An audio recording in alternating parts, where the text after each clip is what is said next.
need to, do a job when it comes to people presenting. Presenting Well, let's and start. commenting. Well, let's start with let's start with this now.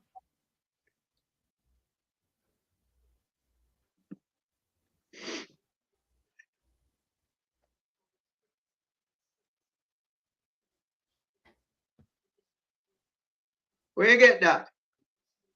Just watch it, man, and listen. We can't hear nothing. We can't see it. I was alive that time. I think I remember this too. 62, 64. That's right after independence. That's before the Queen come or after the Queen come.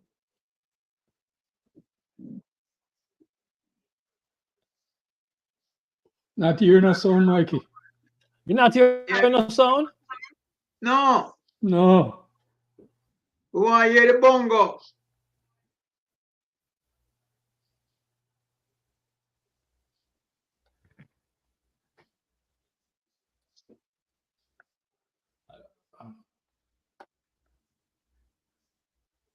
Let me start this back again. And turn up the volume. Turn it on. It's on. For you, but nobody else.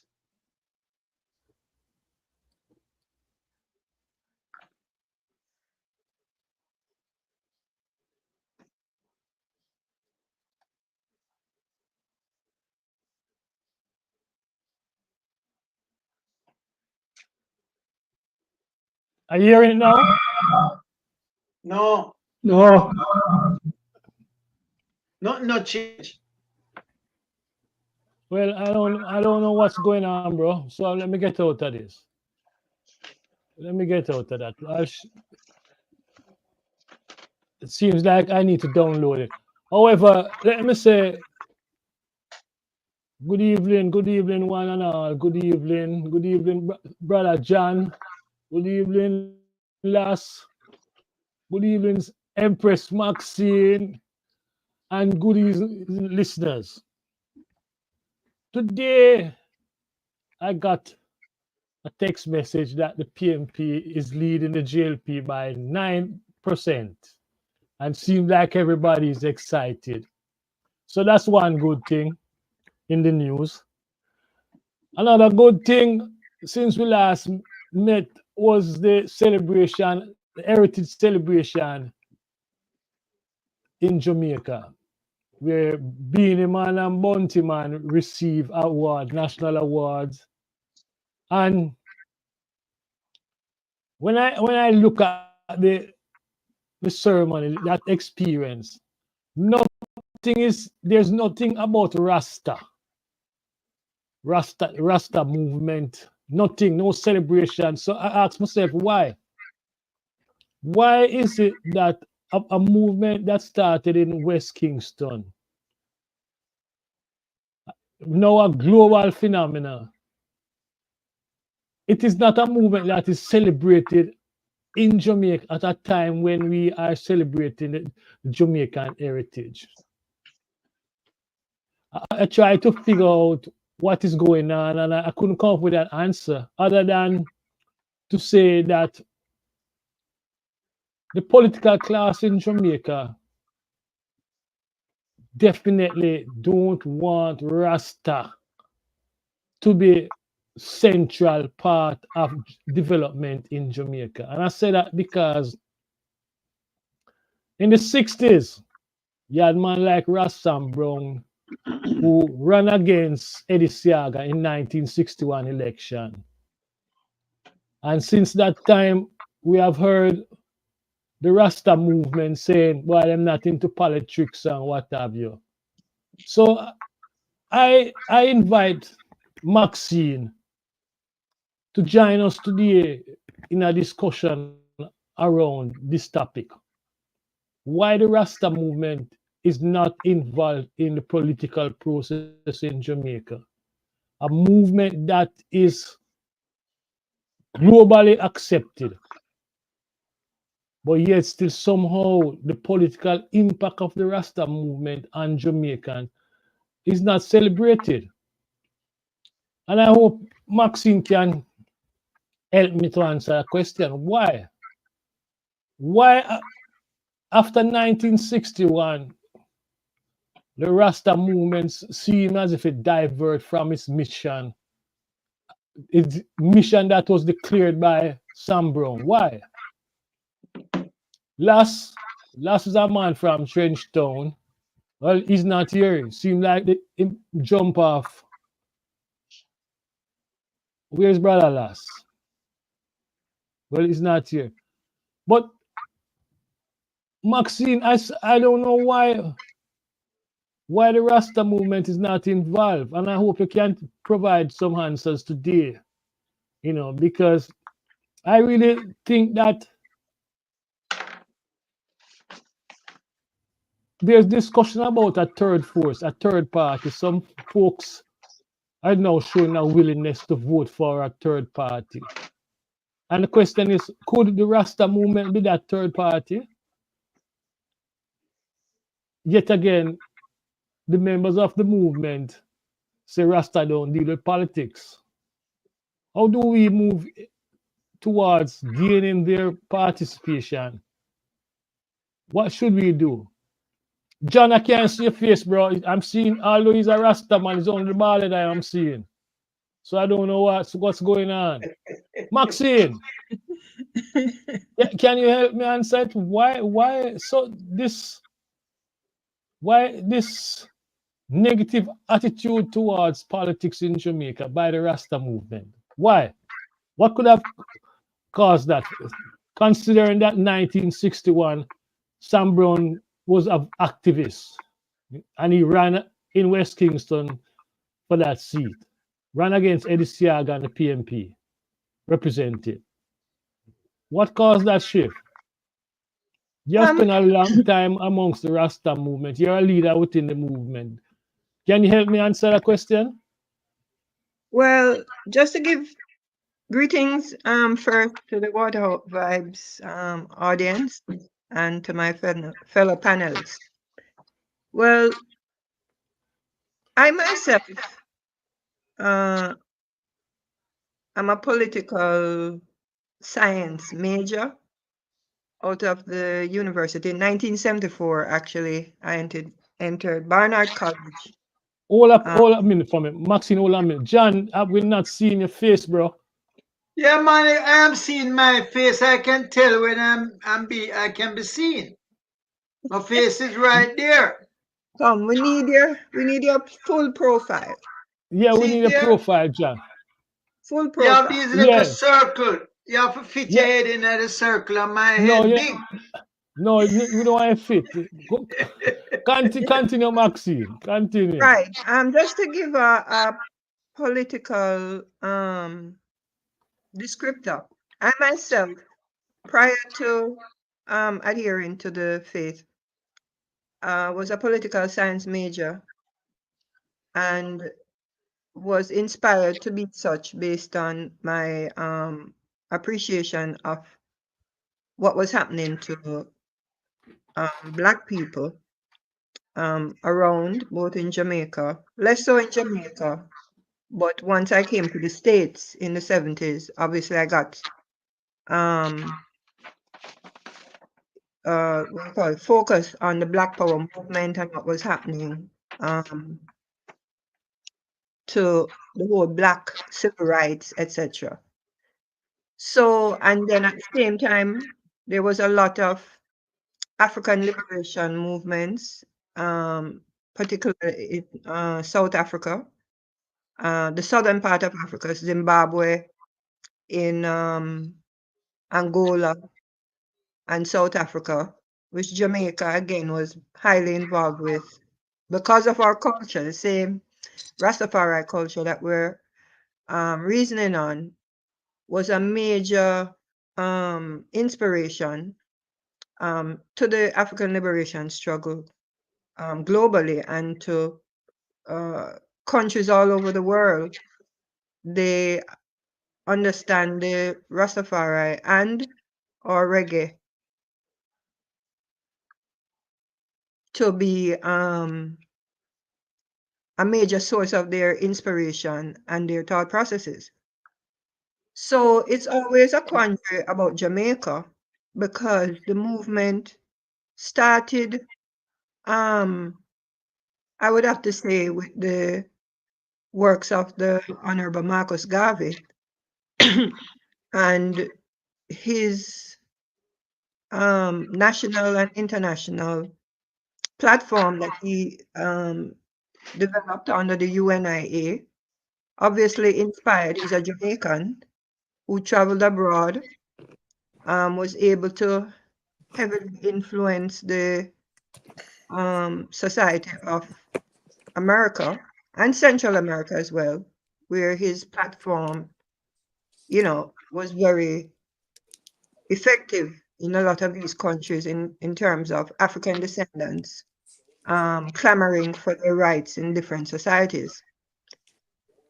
He was deported out of America because of the contestation there, came into Jamaica about 1927, and may have started the first political party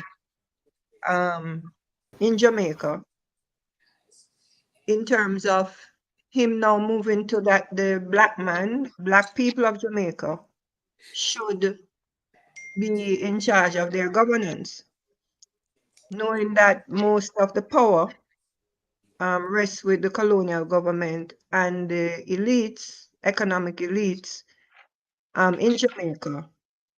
There was this clamoring for political power and representation.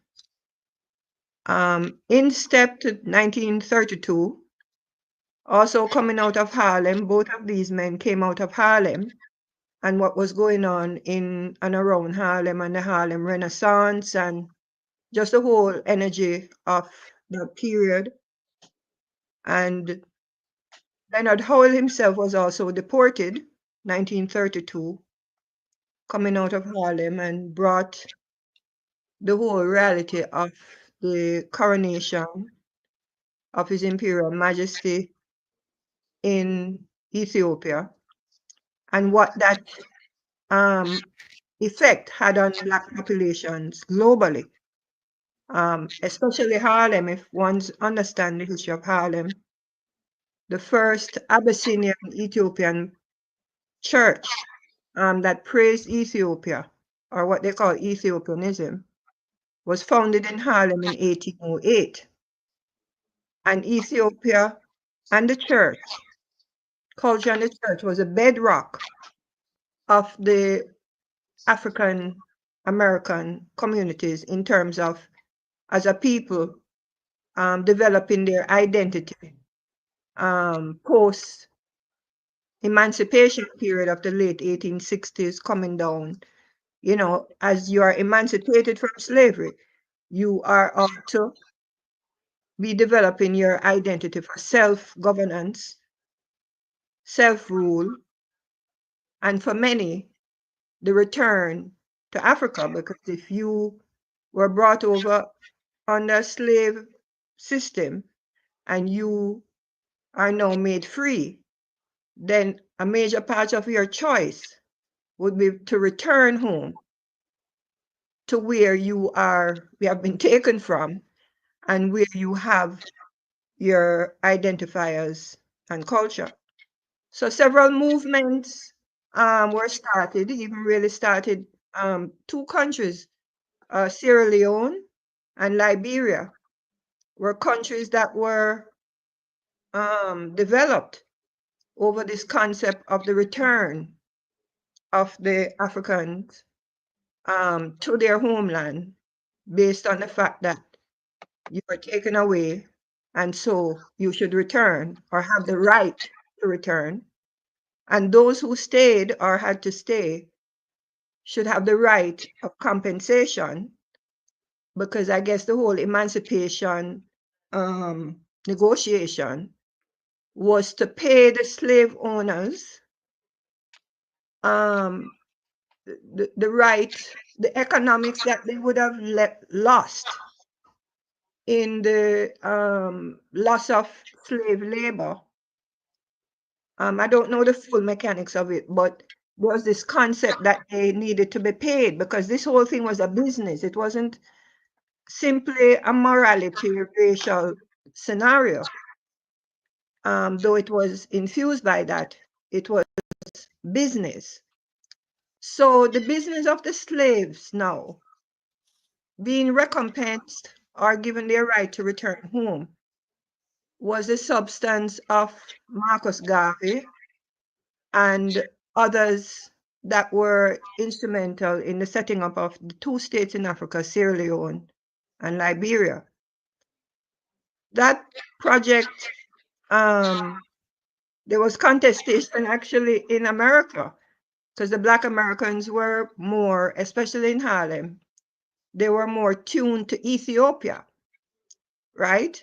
Like I said, from 1808 and within the Black church, Ethiopia was the frame of reference for Black people gaining their identity and power away from the white Christian churches that had been the basis of their enslavement. And it was actually Psalm 68 that was used by the whole emancipation movement to identify Black people as human beings and not as chattel property to be traded. So Marcus Garvey, he developed a concept more closely aligned with Liberia. And when that failed, it failed within the context of His Imperial Majesty being crowned Emperor King of Ethiopia. And so the energy moved forward now to Ethiopia and his coronation, because biblically and prophetically, the Black people were looking for the rise of a king that was foretold. And all of the history surrounding His Imperial Majesty fit into that expectation.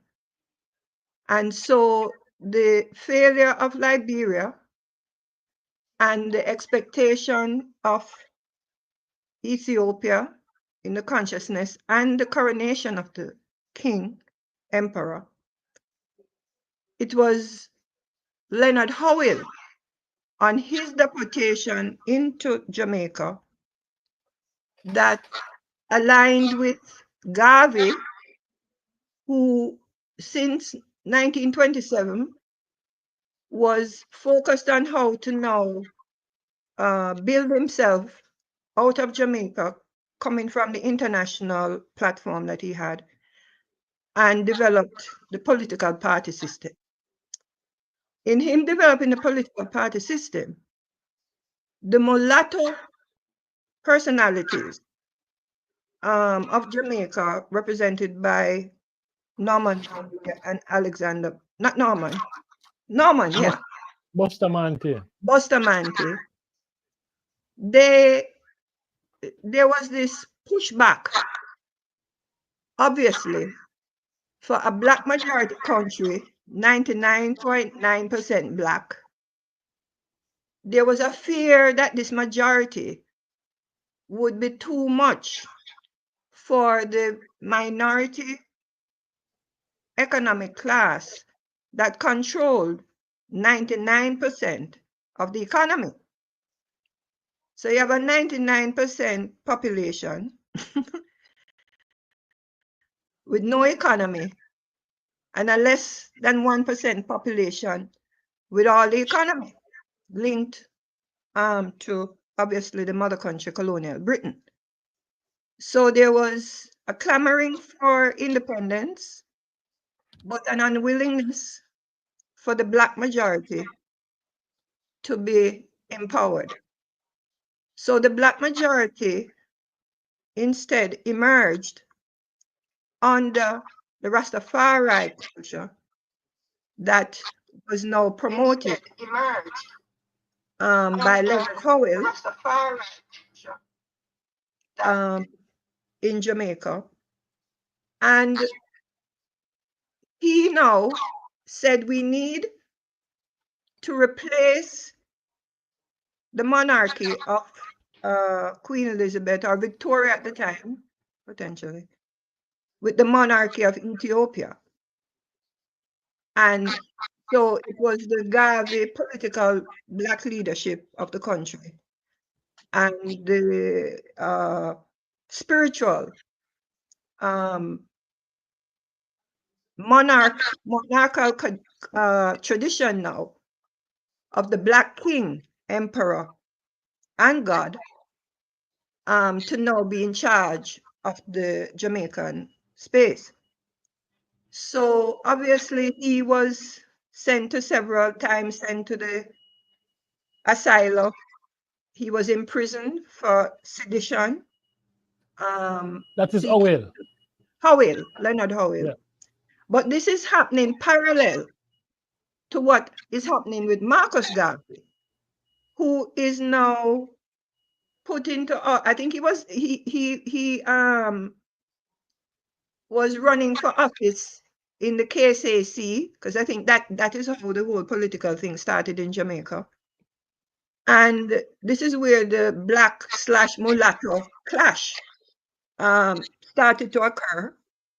And but Maxine, the question before you, I think we're familiar with that history. But the question before the panel, Maxine, is this. In 1961, we saw Sam Brown starting a movement. In the 1970s, we saw the Rasta movement participating in the Michael Manley approach. Okay. Since 1980, it seems as if the impact of the Rasta movement or the Rasta movement got diverted. Why did this what happen? I'm saying, why I was Make her just go through. I think people will find what she's saying interesting. Okay, continue, Maxine. All right, in 1944, when the black man got the right to vote in Jamaica, because all this time with Howell and Garvey, who eventually had to leave Garvey, Jamaica, leaving Howell, and the Rastafari movement at that time. After the right to vote now, the Rastafari movement and the whole movement towards self-government and the forming of the political parties of the PNP and the JLP, then the Rastafari movement was focused on repatriation. And some majority of the leaders leading up to 61 were negotiating with the government, not the government, the making of the government, that the formation of independent Jamaica should involve their right of return to Ethiopia, Africa. And in fact, right around 1961, there was the mission to Africa sponsored by the government with leading Rastafari individuals and government officials who went to 5 countries, including Ethiopia, to negotiate this theory concept of repatriation. And I think at the same, that was Norman Manley's initiative. And if I'm not, I think that is when he lost. Are you talking about this? This is the report from that mission. From that mission, right. Yeah, this is the report. Right. So there was a struggle within Jamaica at that time now, because I think that's when Bustamante won the election, and it changed the tenor of negotiations with the Rastafari community and Jamaica. And so I would have to say at that period is the rise of Sam Brown, within this movement of thinkers or activists within the Rastafari movement, as to where the focus should be. Should be the focus on Jamaica or the focus on the right to return, which they had been engaged with the government to the point of this mission to Africa and the negotiations with the states of Africa on how to effect this repatriation. The independence constitution and what occurred 1962 did not incorporate this. I think it, in fact, it led to the what we now know as the Coral Gardens massacre, where all of this energy was more now we have to suppress the Rastafari movement again now in Jamaica and in the Jamaican politic in order to settle the out of many one people governance structure that was now agreed or signed on to in this 1962 Independence Constitution. So I could appreciate the role now of activists like Sam Brown and several others through the years who have consistently sought political power in order to gain back the level of negotiation as to how the identity of not just the Black person in Jamaica, but how this right of return into Africa should occur, especially with Jamaica negotiating with Britain, Canada, and America for the migration of the Jamaican population. Because the migration of the Jamaican population was a major feature of the management of the Jamaican society. And so the Rastafari felt, well, if you're negotiating with these people, why wouldn't the negotiation with the African states also occur? So from my understanding, Rastafari individuals, because Rastafari is what they describe as a decentralized movement, meaning you have different leaders who promote their appreciation of the culture. And so I know you have people like Sam Brown is one. I think the Judah Coptic Church, Jaloid, was another major one. They have another personality out of downtown Kingston, Center Fox Church. They always fielded candidates. I think they still field candidates in the elections.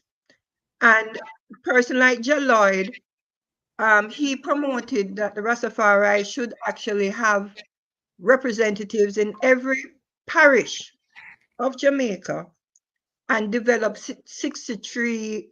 In fact, Jaloid and the Judah Coptic Church, when there was only one party that was, I think the PNP had withdrawn, they actually put in a manifesto, I think it was in the 1980-81 period, as to the Rastafari government, as to how the ministers of agriculture, that the community should be projecting to take control of the Jamaican political system in order to effect change. What happened earlier, I think when you mentioned with the 1970s, the People's National Party was able to absorb, it wasn't so much Rastafari leadership, but I think at that time, the Rastafari, especially the 12 tribes of Israel, as an organization of the Rastafari movement, had accommodated more university people, uptown people, to be included in the movement because their idea of being a Rastafari was not as strict as the Nyabingi order, which is the more central identifier since the 40s, the mid 40s, as to what the Rastafari faith should be focused on. So my understanding is that in the 80s, what seemed to overtake the movement is actually the reggae prophets and messengers.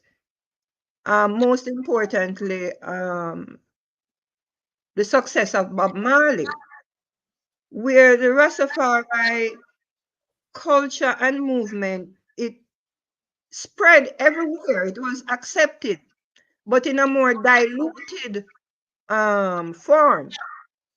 It is more influential than it is practical, especially on the ground in Jamaica.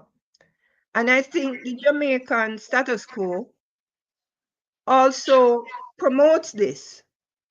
There was a benefit for the musicians to be seen more as the, front of this culture.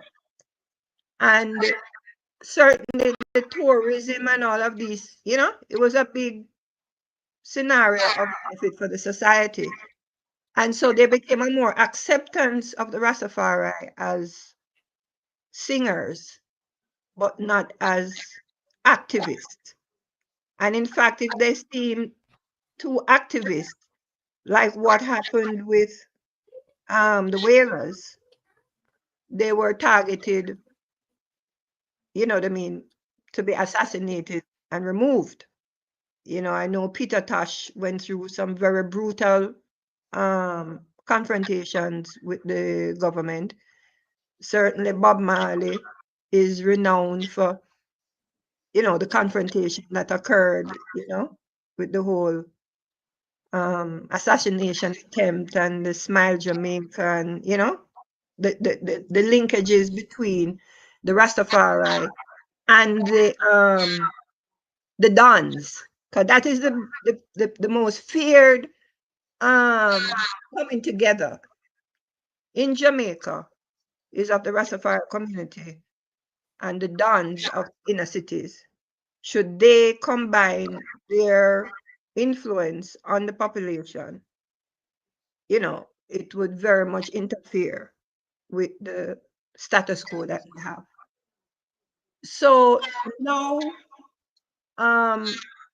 it is interesting because my involvement with the music and how I think, my background,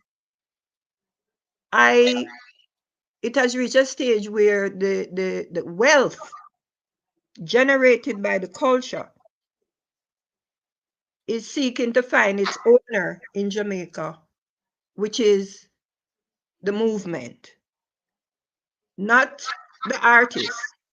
That is what I have observed in my last, 2 decades, that there's a struggle now for the culture to be in charge of its wealth. And when I say in charge of its wealth, by coming in charge of its wealth, it will be able to create practical institutions and engagement, on their own terms.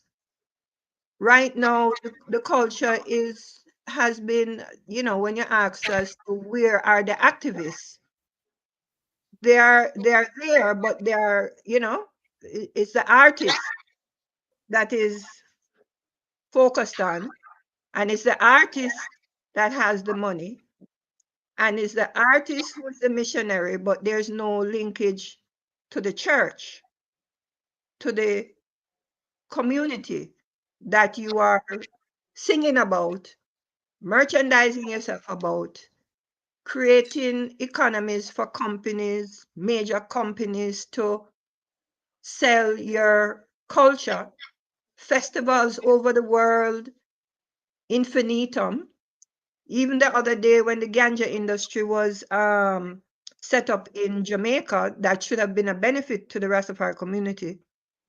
Instead, the biggest benefit went to California, right? Where the culture was promoted to the highest surrounding ganja grown and sold in California, while in Jamaica, the Rastafari don't even have the right or have not yet gotten the right to be in the commercial ganja business. So it's these type of nuances where you have a culture that is not linked to its economy, because any movement, whether you're a church or a spiritual movement, it's your members, it's your own self-contribution, your own cultural economy that supports you. So at this time, that cultural economy is not attached to the Rastafari movement, though you have artists like Bunny Wailer. He was a major philanthropist to the movement. And you have an artist now like Sizzla Kalonji, who is also a major practical contributor to the movement, meaning they go in and support the spaces, Bobo Hill, the Nyabingi centers, they assist the elders. But they're not the norm. They're just artists that walk very closely to the culture and seek to, support it. So that's my analysis in terms of that the movement is there in Jamaica. I do see recently more of a maroon stepping up, mostly out of a compound with this brethren, Colonel Curry, and in fact, he has attracted many of the artists like Buju Banton, as his Praga Benz, Protege, who was it? Same Sizzla Kalonji. I heard that Popcorn was up at Moortown at their recent celebration. So it's interesting to me to observe that the Maroon community and the artists are now aligned, more so than even the artists with the Rastafari core. So that's for analysis. I'll open now to questions. Questions? Patrick, John. Points. Welcome, Herb. Welcome. Any question for Maxine? Any comments? What I have is just several comments, I guess. Not so much questions because first of all, thank you, Maxine, for an insightful analysis. But what I would want to say is that there's a lot of pieces that Maxine has laid out, but there's a whole lot more that could be said in terms of making the connections.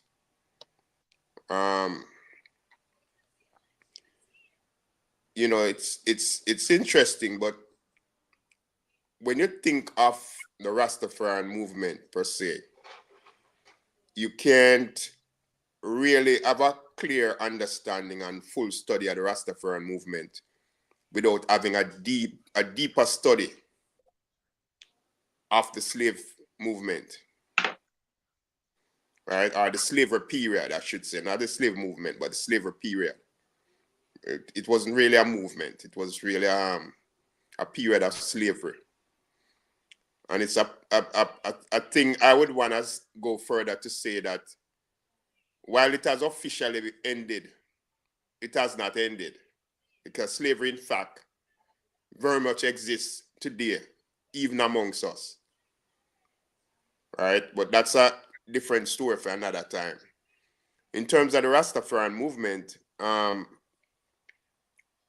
Maxine, you touch on it, but I would want to say that there are several Rastafarian denominations, right? And when I say that, it's quite similar to the Christian denominations where, you know, based on the understanding of one's own philosophy, right, around the Rastafarian movement, people form different ideas and then, you know, find themselves forming different groups within the movement, right? And you did touch on that, but you know, there's a lot more that could be said on that. In terms of the Ethiopian factor, one, I think, to me, the most important thing about Ethiopian connection is that when you think of Africa, right, the motherland, it is motherland to all of us, but it is of particular importance to us, Black people, right? Because we are the real sons and daughters of Africa. We have the closest connection. Everything else is a spin-off. And when you look at the history of the continent, the most important point to be made is that right now, today, there are 54 countries that make up the continent. And of those 54 countries, only one has never been colonized. Never been colonized. And it's Ethiopia. Right? All the other countries have been colonized at some point in time. Right? I went through some changes. Right? We don't have the time for going into all of that now, but you know, that's, to me, is one of the most significant reasons why the Ethiopian movement, or why Ethiopia, right, bears such significance in terms of Rastafarian movement. And then the words Rastafari, right, it is to be clearly understood. It's actually two words. It's Ras, Tafari. Tafari is really a city in Ethiopia. And Ras means king, right? As a young king, that was one of Selassie's first responsibility, to be Duke of Tafari. And that's where that title came from, right? So Rastafari means Duke of Tafari.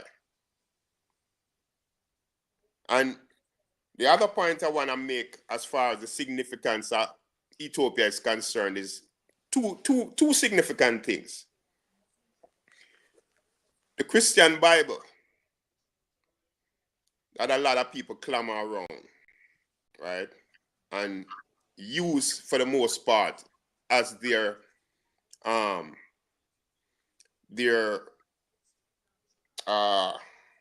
I guess you could call it their what's the word I'm looking for? Their beacon of their philosophy is the Bible. And the Bible really came out of Africa. Right? This is something which the ordinary Christian is probably not even aware of. Right? The Bible came out of Africa.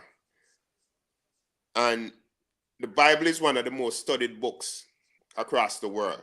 Now, the important thing to note about the Bible is that there are over 300 versions of the Bible. Think Patrick, about this. Over 300 versions. Patrick, I think we are going off topic.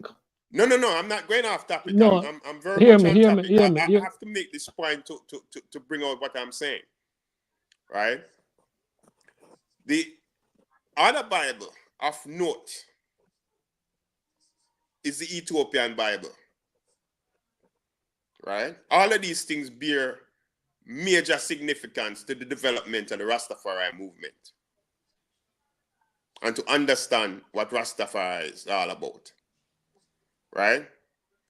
But So the question is why aren't the brethren and sisters more active in politics of Jamaica? That's the question. no, well, I wasn't aware of the question. Okay, And that's I the came in question. and I never heard the question. But I'm just responding based on what Maxine laid out.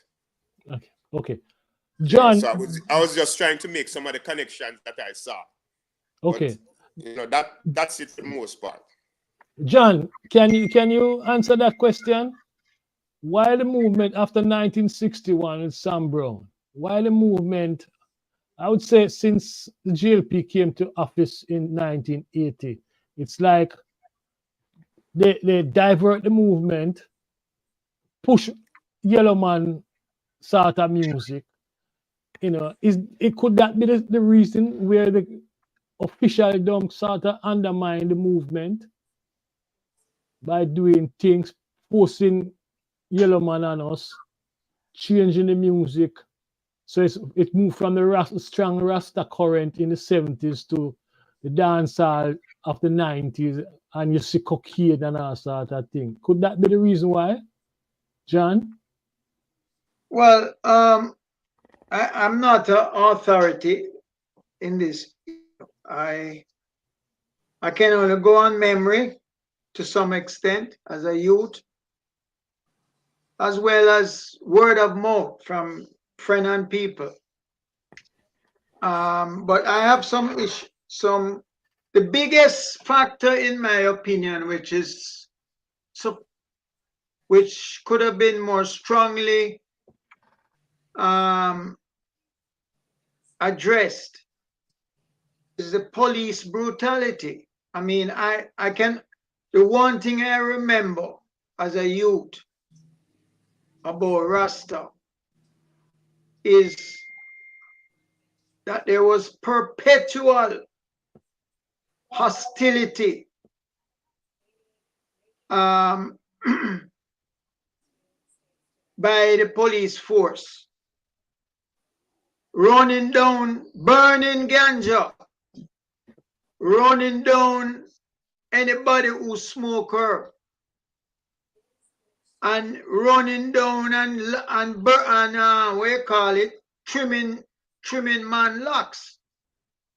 And of course, many Rasta go prison. So it was not a calm. The breakup of Rasta was not a calm event. I can't answer, you know, at what point Rasta turned away, but when I was a youth, the lyrics was Rasta don't business with no CIA. So there was even before that, there was a kind of traditional non-involvement. And that non-involvement come from lyrics. It's predominantly forced by the state, which in those days would have been a colonial state. It was like in the birth of Jamaica. All of what Maxine talk about occur in the 60s, in the early period of the Jamaican state. So without knowing the chronology of all the events, I think it's worthwhile giving consideration to the police brutality. The anti-Rasta, well, the mention of the Coral Gardens massacre, I don't recall. I only know there was a big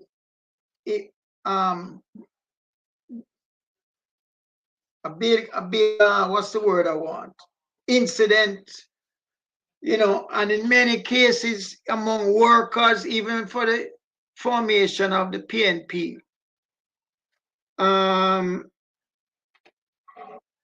And of the right to vote in Jamaica. These were all events that involve continuous struggle and blood on the street. So this aspect of it, I think, cannot be understated. I really believe that the core of the success by the middle class, and especially the British ruling class, is really the white people who are still in charge. Even after independence, they run the country. The economy was run by them. Was based on force. And then the ideology. I, as a youth, which many people don't know, I made a speech at my school, blooding the Back to Africa movement as a high school youth, saying, oh, where that come from, and some youth was selling a bang. And there's a girl that was in the school with me. She was like the Rasta of her ear wrap up and thing. I can't remember her name right now. But she in high school was selling the Rasta newspaper and progressive ideas. And I, as the newly elected prefect, make a speech against the Back to Africa. Prefect, make a speech against the Back to Africa. Prefect. Oh, yeah, but you have some kind of voice.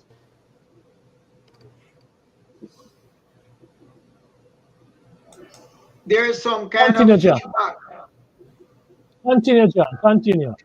Yeah, so all I'm saying is, even among the youth, first of all, I remember there was a long time youth couldn't come to school with locks. And so the point I'm making is that there were the deprivation of education to Rasta, because Rasta, for Rasta to come to quote unquote good school, they had to trim them locks, of a bald head, no locks, etc. The society set down certain rules to ban Rasta from mainstream education. So these are just some of the things that I remember. I don't know if there are any books, because this is not an area I'm proficient in, but I really feel more thought needs to be given. The Coral Gardens massacre, what really caused it, what occurred out of it, and generally the focus of police in that period was against Rasta, against black, against herbs, burning, licking, killing, and locking up. That was the primary role of police in that period, not criminal. Well, those people were criminal in that period. If you go back and look on the reason why arrests were being made, you're going to see that the bulk of them had to do with focus on Rasta belief, Rasta practice, and so on. So I think that is a very powerful thing. The other thing, something that explained the different branches. I only remember Nyabingi. I remember 12th tribe. And there's a group from St. Thomas that them wear some long locks. I forget that group, but there were many groups Some of them more powerful than others, or certainly more numerous. I don't really have a knowledge of them. I can't recall all of them now. But that is my only comment. I think we can't underestimate the violence, the force that was brought down to break up and to neutralize Rasta. Herb, I should interject here with you talking about the Rastafarian movement and the diversity within the Rastafarian tradition. Different denominations are called houses or mansions of Rastafari. Three of the oldest and most significant are the 12 tribes, Bobo Shanti, and the Nyabingi order. that sound like AI, Brett, you're reading from. No, this is actually a knowledge re-online from the UK. Okay, okay, Some research that's done. All right. okay. The 12 tribes call themselves the real Jews or Israelites and trace their descent to the 12 sons of Jacob. There are 12 denominations within the 12 tribes, each named after one of the sons of Jacob. Membership of each tribe depending on one's month of birth. They are more open to giving a role to women than some of the other mansions. Okay, Bob Marley was a member of the tribe of Joseph. The Nyabingi order, also known as the Nyabingi House, takes its name from the East African resistance as spirit possession cult of the King Ja people against colonialism, which in turn was named after a famous queen of Kija. The spirit of Nyabingi was female and championed the cause of the oppressed and exploited. The Nyabingi order was previously called Young Black Faith. It emerged in the late 1940s, founded by Arthur and Panhandle. See, I didn't even know that the Rastafarianism went back to the 1940s. I thought it was later than that. It was young Blackfeet who started wearing their hair in dreadlocks. They were more militant than the early Rastafari, taking their inspiration from the Mau Mau colonial resistance in Kenya. The Nyabingi order leadership is by elders and those who show the initiative and desire to lead. There is no formal structure for choosing elders beyond this form of self-selection. The group founded by Prince Emmanuel Edwards are known as Bobo Shanti, the Ethiopian National Congress or Bobo Dread. Shanti refers to the Ashanti, the African tribes from which the majority of Jamaicans, and that's West Africa, Ghana, the majority of Jamaicans are said to descend. They are one of the strictest Rastafarian mansions, forming more of a formal church than the others. Prince Emmanuel is regarded as a god, part of the Trinity, with Ali Selassie and Marcus Garvey. The Bobo refer to him as Dada. The Bobo see themselves as a priestly order of Rastas. They have a more formal church structure with a specific church building, services from sundown Friday to sundown Saturday. They prostrate in silent prayer at meetings. They live in a self-sufficient commune on Bobo Hill outside Bull Bay in Jamaica. They wear their dreadlocks tightly wrapped in turbans and clothe themselves in priestly robes. After Prince Emmanuel's death, they split into 3 groups, all of which live on Bobo Hill, that's outside of Bull Bay. Some Rastafari groups exclude white people, viewing themselves as having no authentic connection with Africa. However, in recent decades, the right Rastas, as parts of the movement, have moved black supremacy to seeing all races as just children and the unity of all people of the world. And I might be referring to the Coptics, which we know impacted Jamaica and the state of Florida Okay. somewhere around the 70s. So, Hold up, pin. Hold up, pin. I want to read something to Maxine and get a response. Okay.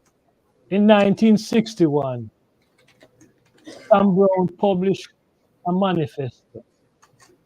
Item number 10 on that manifesto read as follows: Thou shalt give no thoughts to the aid, titles, and possession that the enemy in his fear may seek to bestow on you. Resolution to your purpose is the love of Rastafari.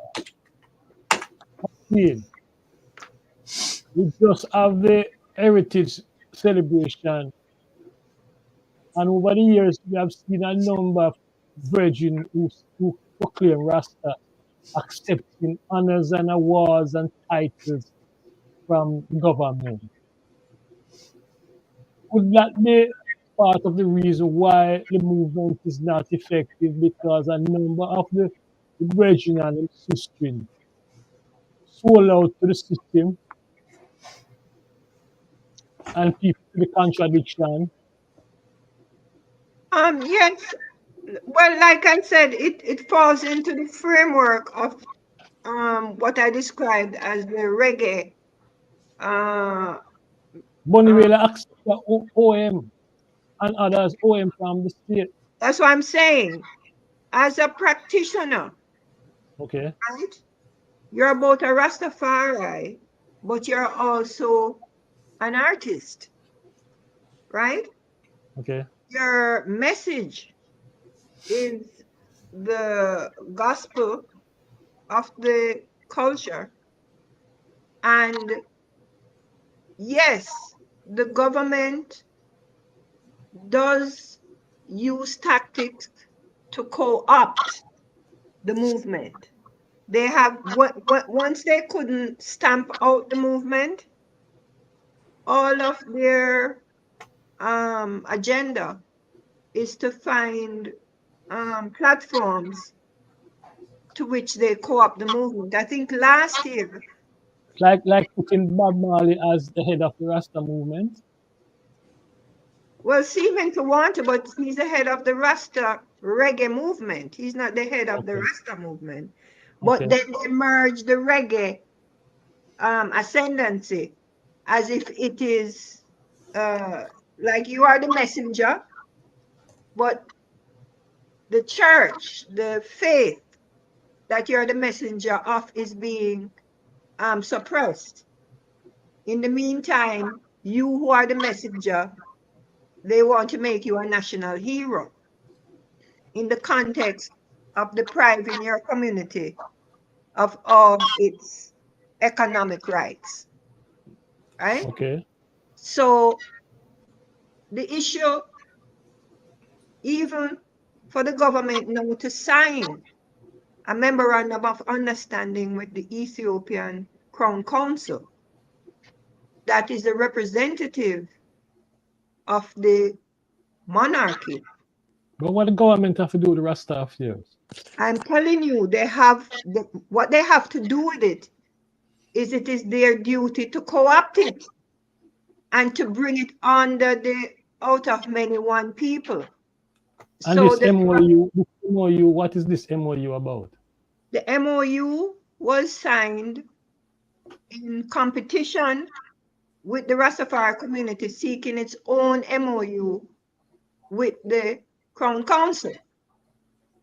If the Rastafari community signed their own MOU with the Crown Council, then the ownership of the symbols that are being traded commercially to the tune of billions of dollars, pushed by the Jamaican music industry, will not come to the community. It will go to the government, right? You sure? Not So, the Marleys? well, Malis, I mean, the Malis as individuals, you have to understand who But owns the Malis. Bob's the Green seems to be the one behind all of this. Yes, but that's what I'm saying. If when we speak, we must see the layers, Okay. right? As to who owns the products and services represented by the Mali image and promotion. The Mali family gets a share of that. But you have to understand that the majority of the economy that is driven by the Mali mystique is neither owned by the Mali family, so the focus on the Mali family, and when you say Mali, we need to be clear that we're talking about the owners, not even the family, potentially not even the government, but the larger lifestyle industry complex of the world, I right? think So you saw the Mali film the other day. They came in and they spent millions and millions of dollars to create a movie. And if you understand how much money was made based on that movie, selling the lifestyle goods and services attached, then you realize where the economy is and who owns it. And so there was a question that was put to me, and I said, in relation to the national hero of Bob Marley, is to say, well, which of the Bob Marley is a national hero? The personage or the economy? Are we not promoting, giving another platform for the economy of Bob Marley to be earning another hundreds of millions of dollars by giving him this hero status? Meantime, the people who are seemingly, who is going to benefit? Who is going to feel good? How is the Rastafari community going to feel about nationalizing Bob Marley? You understand? Coming to the question that you asked about Sam Brown and these titles that were given. But Maxine, isn't it that you have other figures in the Rastafarian movement in Jamaica today that are actually the leading principles of Rastafarianism? For instance, Miguel Lorne, Annette Henry, Jelani Naya, Russ Aya V. Those names may not roll off people's tongue like Bob Marley, but they pretty much represent academic, cultural, and promoting Rastafarian principles and practices. Because Marley, of course, is not around to do that, and his family members, quite frankly, are not doing it. So it falls on these individuals who are identified as the leaders of the organization and the movement that are actually doing the promotion of Rasta principles and culture. Or they could be doing the protection of the status quo of the, because the Rastafari matrix are complex. Right. At this point, you have people who are protecting the status quo to make sure that it doesn't emerge as a force. These are persons, because the University of the West Indies and the personalities emerging are held to great heights of suspicion. You understand? Because Yeah. they are not at the forefront of these negotiations, especially around the economy.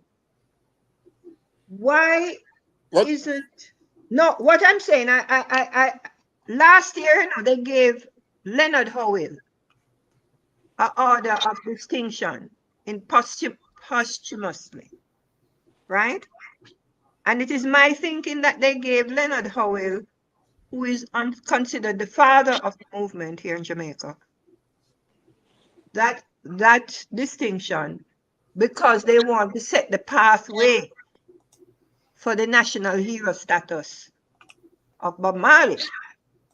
So you can't say you're going to give him hero status and the leaders of the movement are not given any recognition. These are the type of card games that Mike is asking about in No, but relation to. Maxine, if I can just say one thing here, because I think a vital piece that you leave out, right, is that when Bob Marley passed, his estate, he passed, he was intestate. He never made a will, right? And for that reason, his whole estate came under the administration of the government to really work it out.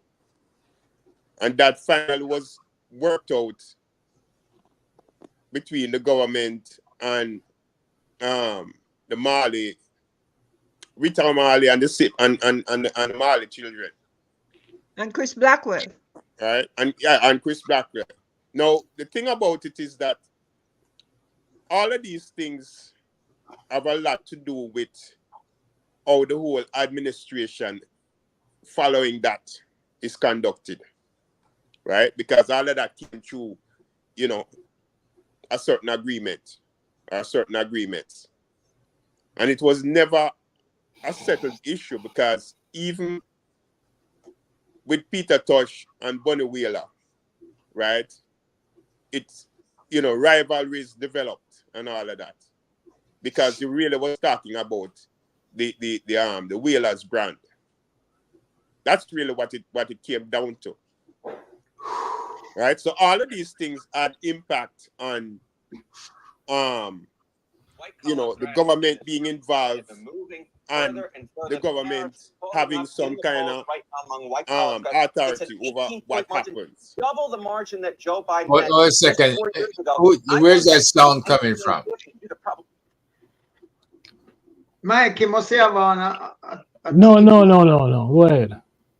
I'm trying to reach last. Go ahead. I Okay. agree, Patrick, because a year or two before Bob Marley died, as he was ascending into the stratosphere of being a star,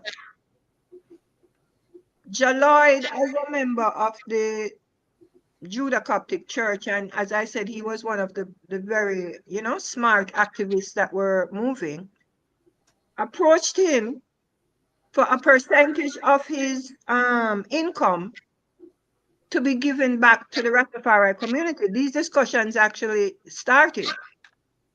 He was referred to Chris Blackwell by Bob, and within that time, Bob got sick and, as you said, died without a will. And so, him dying without a will, there was no direction given by him to how, especially the culture, should benefit. Certainly, the estate law would give benefit to his wife and children. But what about the benefit to the community, which, you understand, forms Well, a here's good percentage of his wealth? The same thing happened with Peter Tosh. Bunny Whaler left a will. And in his will, he directed a share of his estate to the Rastafari Nyabingi order, right? So it will be interesting to see how Bonnie's will now have a retroactive effect on the music use of the Rastafari culture. But it indicates that if, as you said, Bob Marley had left a will, that just like how James Brown, Nina Simone, major activist artists, sometimes they left the whole estate to a charity in relation to their, you understand, their Yeah, but here's the thing, Maxine. This is how a number of other players became involved as well. Because even as Herb mentioned, Miguel Lawn, right, who happened to be a real good friend of mine as well. He's a lawyer, right? And he's also a Rasta, right? So that in itself is how he became involved in the whole affairs, right, surrounding it. yeah, he was representing Bonnie Whaler. Yeah, but I mean, he goes back. He quite frankly, I think he might have been associated with Bob as well. I'm not absolutely sure of that, but his association, I'm pretty much certain that his association goes beyond Bonnie, right? I just think that regardless of what it is, whether the conflict or what have you, amongst the and the different houses, I strongly believe that the Rasta movement can play a much more important role in the society, reaching out to young people because young people, most of you them respect Rasta and they will listen to the Rasta man. But there's no attempt to bring the Rasta man to the table to help resolve some of the problems that the challenges that the Jamaican people face. You know, gang membership is a major problem in Jamaica, and the Rastaman can help in that area, reach out to the youth. But it seems as if somehow they don't want to involve the Rastaman. Well, You Well, know, they here's just when it was delinked, you know, as you know, I grew up in the music industry.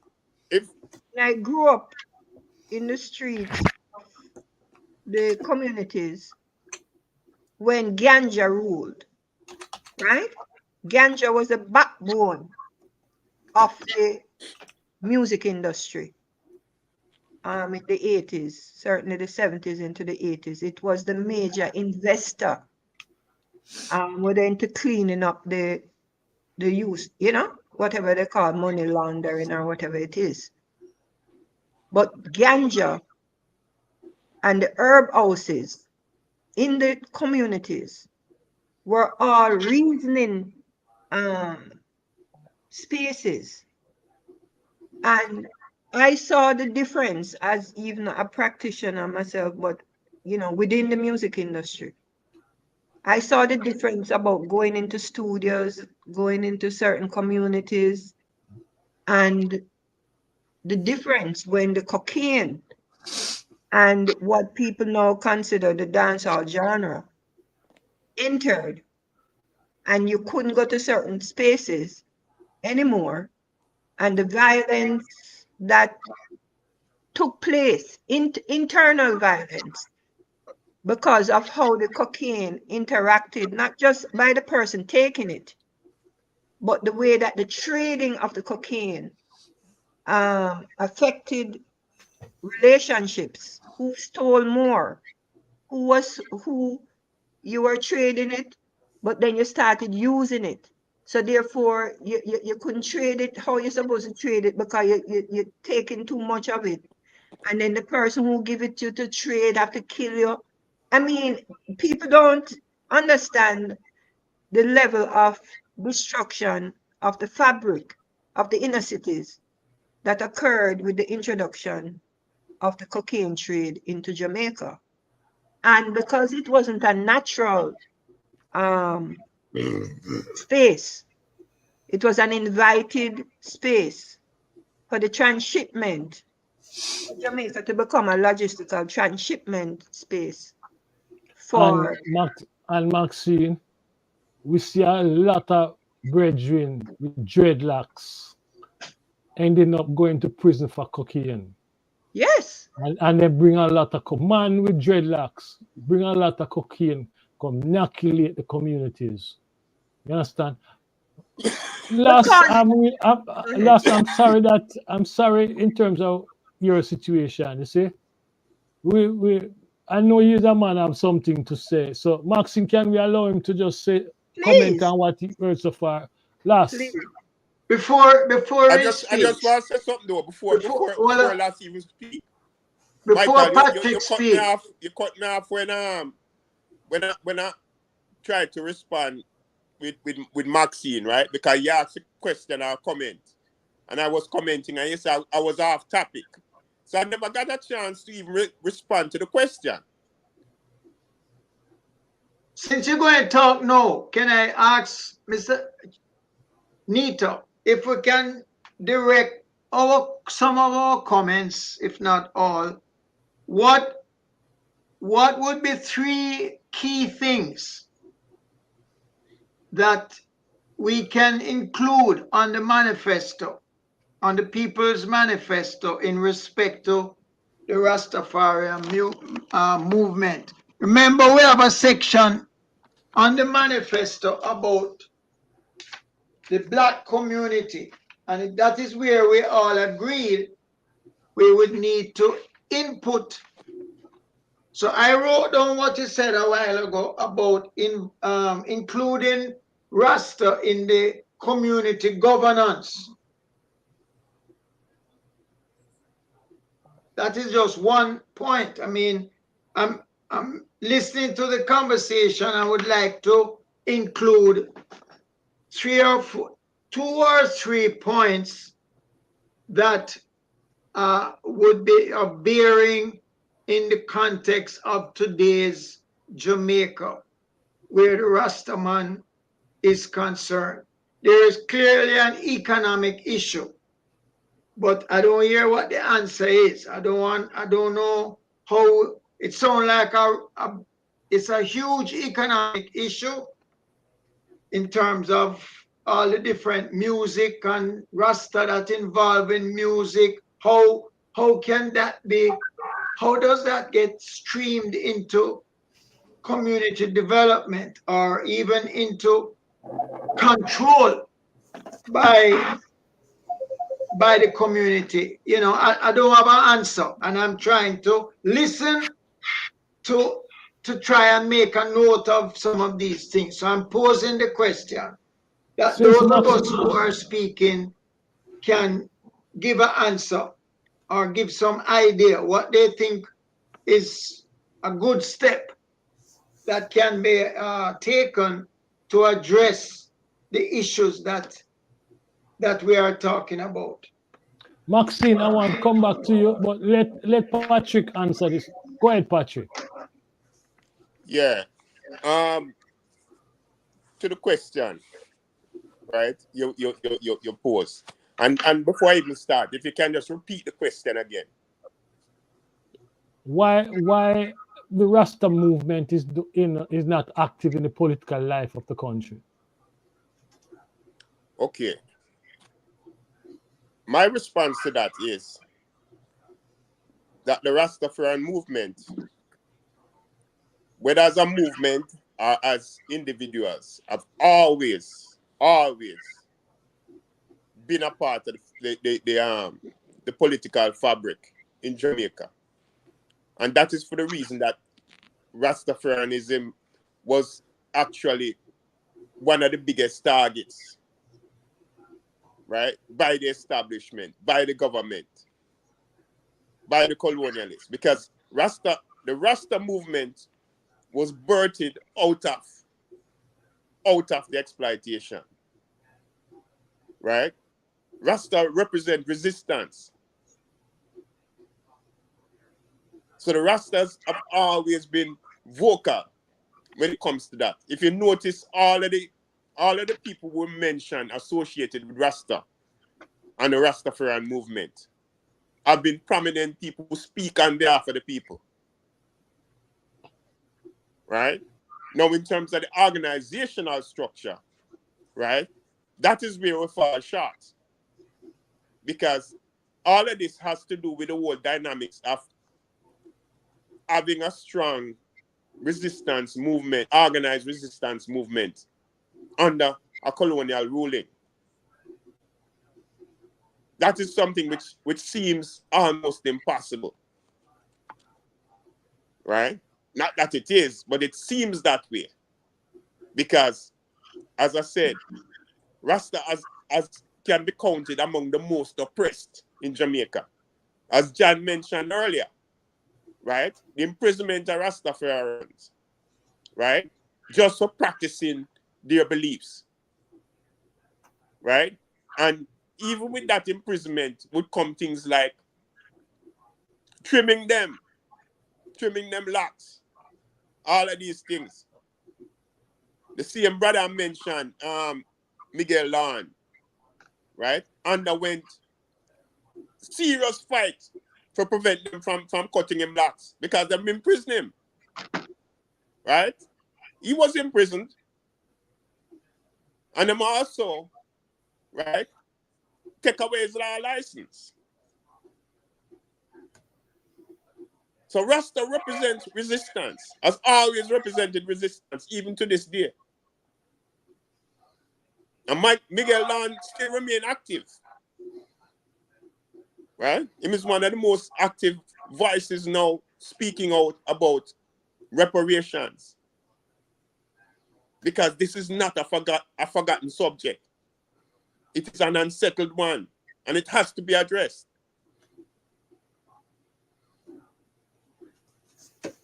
So that's my response to the question. Maxine, I interject while in your Maxine, can you continue from where I interrupt you? If you can Well, in terms focus of on my the question, work, John, right? question that John raised, yeah. John, basically my involvement with the community was the intersection between the music and the community.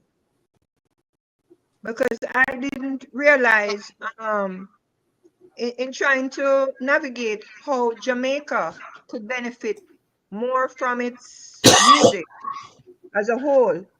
That is when I was shown the issue starkly by the World Intellectual Property Organization that had been questioning Jamaica government representatives as to why this proliferation of the culture globally that was creating economies in countries all over the world, why Jamaica wasn't benefiting through intellectual property channels of use and commercialization of culture.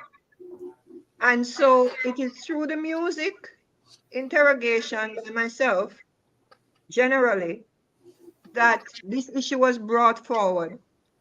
And actually, I worked with the community organizations to develop alongside experts that were sent in by WIPO to set up NGO council surrounding intellectual property rights and the registration of a Rastafari trust fund between 2007 and 2009 to manage this issue.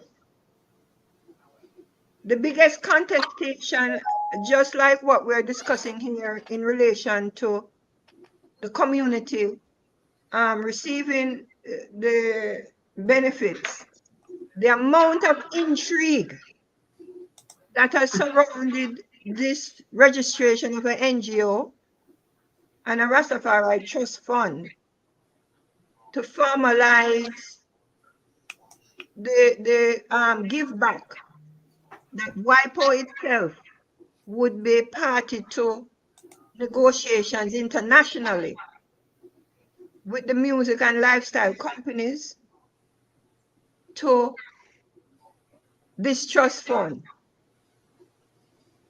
is a PhD in what we are discussing here today as to how the attempt to divert this institution negotiation to occur that was more so highlighted when the ganja industry came into being in Jamaica, because here we were negotiating to make returns from the pre-existing music industry, meaning you're trying to claw back your rights and go into negotiations. But here now is a brand new industry that is going to be put on the books that for the first time is going to give the Rastafari community a legal identification in law, which is this so-called sacramental right that they were given in 2015. And when we indicated to the government that the intellectual property rights around the music should be proactively applied to the ganja, because the music and the ganja go together. The biggest right that the Rastafari community has in ganja is a cultural right. The Rastafari doesn't own land. The Rastafari don't own the trade. The Rastafari is not the big multi-billion-dollar illegal trade of ganja. Does not involve in any significant portion the Rastafari community. It is the cultural brand and the value of that brand that should have been protected with the ganja law based on where the negotiations around the music sat, right? And when I saw how they tap dance and use Rastafari individuals with some, what do you call it?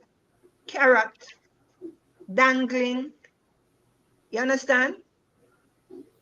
I saw the scope of what Sam Brown's treatise and how co-opted the Rastafari movement and a lot of its hierarchy is involved in self-suppressing of the movement, using these slogans to, centralize and organize, or Rasta no deal with Babylon, Rasta no need for register. And all these people who are saying these things, Rastafarians, they all have driver's license, bank account. I mean, it was like a show. You understand? To say, what is going on here? That wants to stop the Rastafari community from its economy that should have been guaranteed under the Ganja Act. So the infrastructure is there, and we are now actually at the United Nations making a complaint against the interference by the government and whoever it chooses to want to choose. Because the government, what it wants to do now is to choose who in the Rastafari community should be on the board of these entities. But Maxine, you're talking about economics. I'm talking about political power. But political power comes from your economics. I have sat in Rastafari meetings with elders who don't have the money to attend, who don't have the money to make a phone call, who don't have the money to buy credit, who don't have the money to buy food, who don't have the money. With so many Rasta musicians? making That's what I'm saying. millions. The rest of musicians are not linked to the movement. They are not.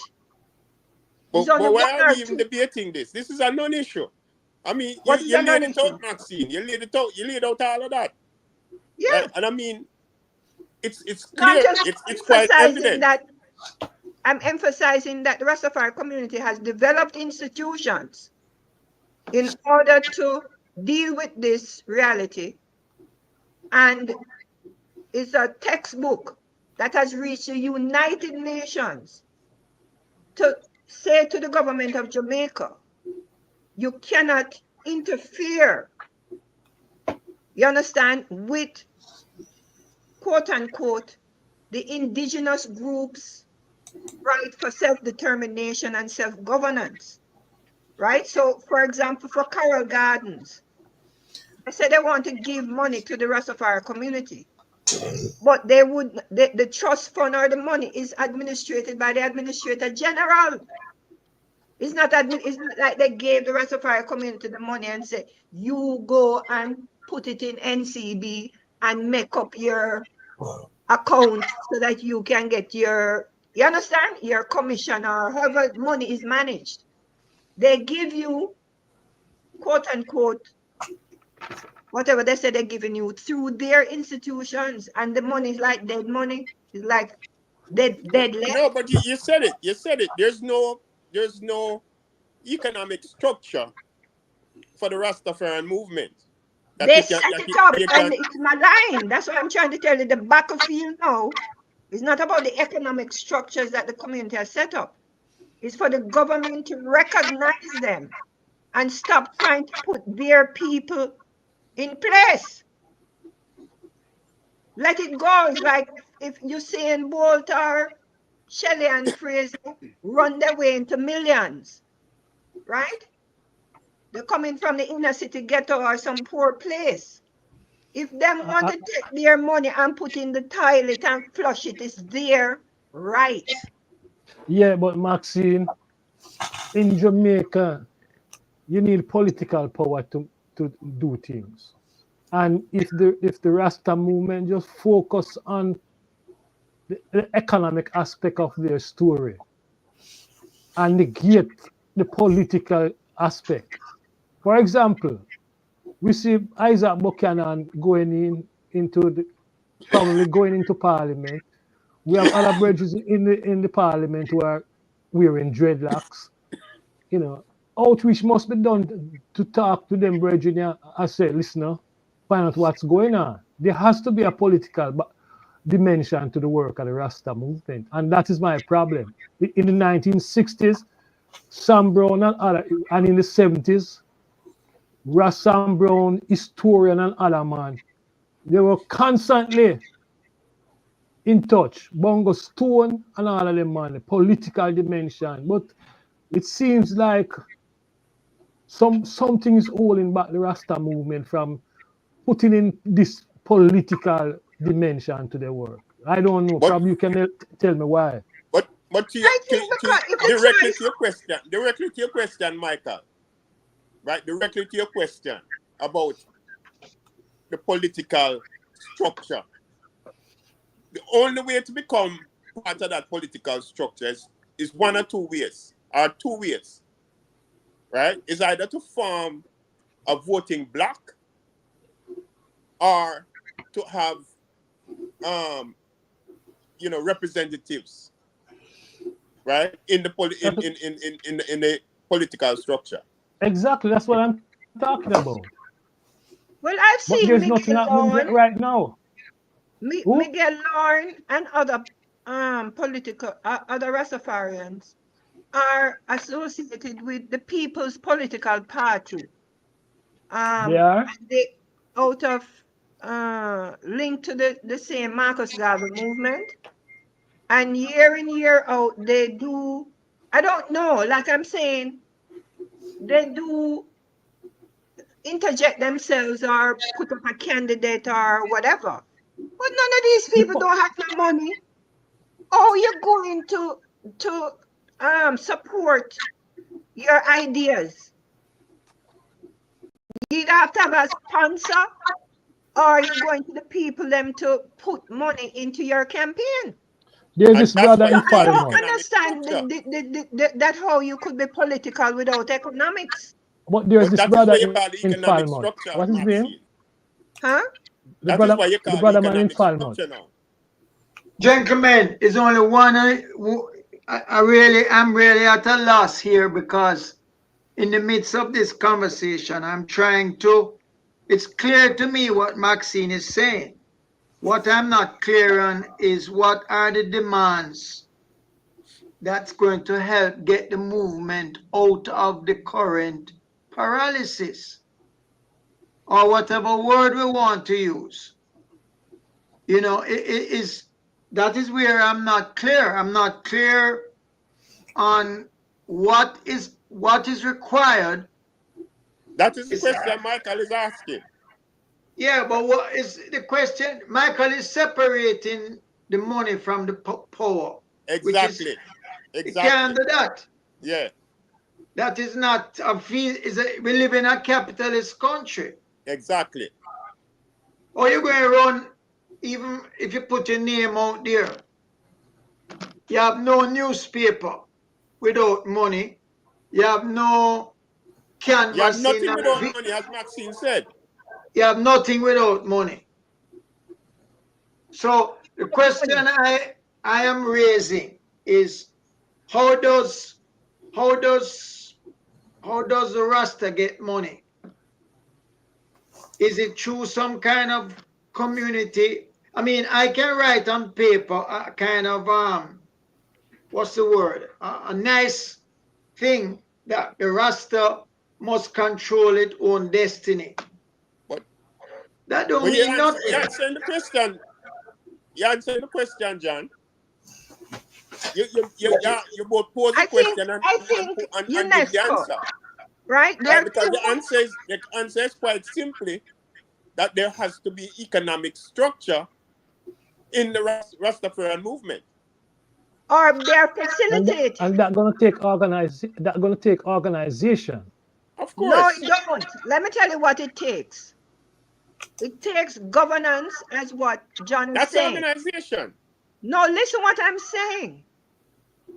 What the international researchers came and said, set up the trust. You don't need no organization. The reality is there that the Jamaica government, No. PIOJ, listen what I'm saying. Listen to her, no man. Set up the trust fund that was set up. Do your calculations in relation to the contribution of the Rastafari community to the wealth of Jamaica by the PIOJ. It is recognizable, right? The contribution, because you I use hear it. what you said, Maxine. I hear No, what no, you said listen what quite I'm clearly. saying though. Wait, no man, make you finish. Make you finish. Once that goes into the trust fund, the Rastafari community that has not organized itself for umpteen cycles will now organize itself around its wealth. So you, as the government of Jamaica, facilitate, especially globally, because this is a wealth that is in countries that takes government to government negotiations and trading. For example, a country like California that uses your culture, uses your music, have reggae group, have red, gold, and green everywhere. And they know that it comes from Jamaica, right? And Maxine. they know how to measure the economy and say this trade credit should come back to Jamaica where this thing originates from. In the You interest facilitate. of time, Maxine, in the interest of time, let me say this. All of what you're saying, you actually laid that out, right? Throughout the discussion. Right? You're not saying this for the first time. And I heard you. And I heard you quite clearly. The big mistake is to think that anyone is gonna dictate to the Rastafarian movement, right, how they need to be engaged. That's the big mistake, because history has always clearly shown that the dictate is where we fall short, right? That's where everything falls down, because we operating in a colonial structure. We cannot allow the colonialists to dictate, right, how Rasta must organize themselves, No, or but Rasta let's must get past administrate that, them Patrick. affairs, or It's not Rasta about must or Rasta. Rasta must demonstrate, right, Let me what they tell you stand for. how mature this thing is now. It's not about Rasta, you know. This is a Well, global. that's No, and that's the listen. whole point. That's the whole No, what point. I'm saying. No, listen what I'm saying. Patrick, allow her to finish what she's saying. Please. Go ahead, Maxine. Point is that these measures are related to groups globally that have been trampled on by the colonial systems and governments. These are laws now emerging out of the United Nations as to how these states must deal with these minority communities or cultural communities that have been impacted by how the state was organized. So whatever the Rastafari was battling with within the state all these years, it has now merged with international protocols because it is recognized globally that the states have infringed on the rights of the citizens. Because the states, you know what is the biggest movement of this? And what The is this biggest global movement umbrella? for this, What is the the global biggest umbrella? movement why this is occurring is because man needs the natural remedies and thought processes of the indigenous people. This is where this whole thing is coming from. Medicine, right? The use of the natural herbs and to create the multi-billion-dollar natural health medicine industry is what generated these laws, right? And the need to protect the community's relationship with these plants, right? So I'm explaining to you that we are discussing Rastafari in the context of Jamaica, but we are now well advanced in the process of the world. Like how we're dealing with climate change and a lot of things are happening to humanity that they have to be But rethinking. I'm not talking about just Jamaica, Maxine. I'm not talking about just Jamaica. I'm only, go ahead. What I'm saying is that what is embedded in what you're outlining is at all times, right, the dictate of the colonialists, the dictate of the capitalists, the dictate of the government, the dictate of the establishment. Because they are the ones who is issuing the directive in terms of how things should be conducted. No, that's not Whether you want exactly. No, whether you no, want just to call let it me. the No, United Nations or you want to call it No, it's not a matter of what you call it. What in the modern world there is such a thing as intellectual property rights, which the set up by United who? Nations, hold on, no, it's set up by the United Nations, which is not an individual state. No. So let's use an example. If the herb in Peru is discovered to cure cancer, and people are smoking it, drinking it, whatever, and there is science that has been utilized to confirm that this herb can cure cancer. What the United Nations is saying is that the value in every country, in the case of our music, it should be monetized, money. monetized, and you are able to monetize it by estimating the value throughout the world. Whether it's in California, look at Japan. Japan have a big thing with reggae music, long time. And them all go as far as to make reggae music. And them are placed in Japan where reggae music But is. who control all of that? In Japan is the Japanese people. What the United Nations is saying is that the Jamaican government, and this government ain't going to do it, nor the PNP. It has to be a government, a people's government, that is now saying, just like in Australia, with the Aboriginal people, who them done beat down and crush. They have found out that there are certain things the Aboriginal people have contributed to general society. The United Nations is saying monetize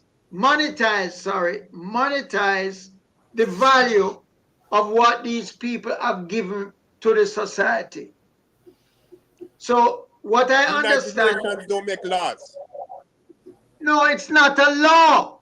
It's not a law. It can't enforce it. Of course it's But not a they law. have. We know it's not a law. That's what I'm So what's saying. the point?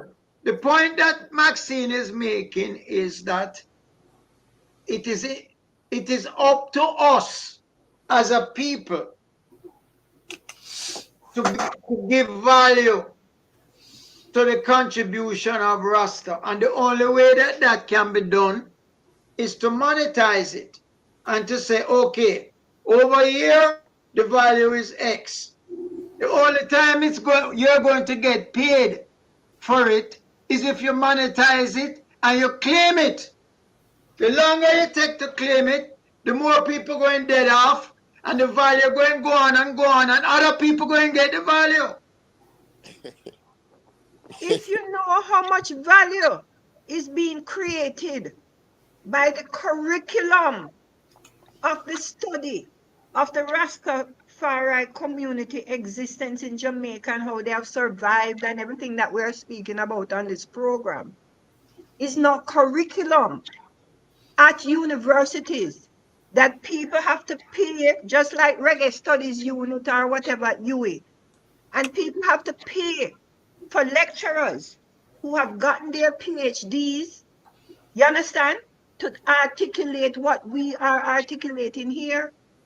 So it's not just the reggae music that is available for monetization, but your very existence and culture that has been put in about 100 or 1,000 books that is now part of world curriculum for Jamaica, and this has been advocated for. But because of the lack of intellectual property rights, not just for Rasta, Jamaica, For Jamaican music, for the Jamaican everything. people, Right. you understand? They The have very been term you're using, Maxine, the very term I'm using is their term. Intellectual property rights is their term. It's a term Who? which they coined, Who? right, for us to Who use. is they? The establishment, the capitalists, the politicians, the capitalists. Yeah, they establish it to protect they establish it to protect their ideas and get their value. And we are using their ideas or their laws for their protection to protect ourselves. That is where the leakage is. I And get that's that. what I get that. If the white man make, if white man make, are you going to say that if white man make clothes, you must walk naked because a white man make it? That's not what she's saying. John, don't get ridiculous. That's nobody's saying that. I'm saying to When you. you keep using, you're asking whose term. Intellectual property rights is an accept, just like how them can go in the Amazon internationally accepted. The Amazon is what you call it? UNESCO, a UNESCO property, and you can't go there and dig up. But it still happens. No, that's not the point. The fact that the law, the fact that it's not being enforced is a function of existing governments. Let me just say this, guys. There's a certain degree of protectionism based on all these international intellectual property right laws, which Jamaica can make their own. The US certainly has, Canada, the UK. But when you have identification through music and culture, reggae music emerged in the 1960s, and it's a heartbeat of the Rastafarian movement. Then you have Ital cuisines that emerge, natural and unprocessed food, and the way it's prepared. Then you have the hairstyle, dreadlock hairstyle, that is a whole bunch of people wearing it now, become stylish, right? Then you have the music. When you hear the Narbingi music and you hear traditional music incorporating elements of it, Guns N' Roses and the Police, all of these white bands that were dying off, and all of a sudden there's a resurgence. Why? Because they embrace the reggae music style, the Narbingi music style, up down to the hairstyle, they embrace it. But what Ian is saying, all of these things belong to Jamaica and to specifically the Rastafarian movement, and that they have not been able to capitalize on it in the past. And they're making sure that they are protected now and that they are able to capitalize on it today. In other words, there's a certain degree of protection, making it intellectual property. So, I mean, it is what it is. You can't change intellectual property rules. People sue over everything today. Even a little bit of, let's say you can use 3 bars of somebody's music, and then you have to change it up to make it something else. And if you don't change it up, then you get sued. People sue over a little bit of music, no more than maybe 5 seconds worth of music that they think they've been stolen from their songs. And so what must happen today is the Rastafarian movement must learn how to protect themselves. And when you think that there's something that has been stolen from you, then you sue over it.